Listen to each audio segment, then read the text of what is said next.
ज्यामध्ये श्वास घेणं म्हणजे पूरक, श्वास सोडणं म्हणजे रेचक आणि श्वास रोखणं म्हणजे कुंभक असं सांगितलेलं आहे.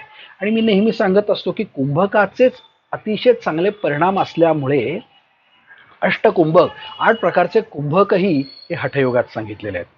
तर हे वेगवेगळे जे काही फायदे किंवा उपयोग कुंभकाचे आहेत त्याच्यामध्ये एक अत्यंत सायंटिफिक रित्या प्राचीन ग्रंथामध्ये जे काही प्राणापानाचं वर्णन केलेलं आहे त्याचं एक्सप्लेनेशन आपल्याला याच्यातून मिळतं. म्हणजे ते असं आहे की आपली प्राणशक्ती असं आपण म्हणतो, म्हणजे मुख्य जो आहे तो प्राण, आणि त्या प्राणाचे परत पुढे 5 उपप्राण जे आहेत ना, प्राण, अपान, व्यान, उदान आणि समान. तर ह्यातल्या प्राणाचं स्थान हे हृदयापाशी आहे आणि अपानाचं स्थान हे नाभीच्याही खाली, म्हणजे आपण लोअर ॲब्डॉमिन किंवा ओटीपट म्हणतो तिथे नाडीकंदापाशी आहे.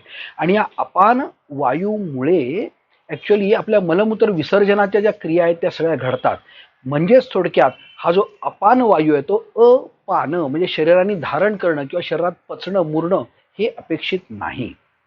आणि त्याचं स्थान हे लोअर ॲब्डॉमिनच्या खाली असल्यामुळे आपल्या शरीराचा कमरेपासून पायापर्यंतचा जो भाग आहे ना तो नेहमी जास्ती जड असतो.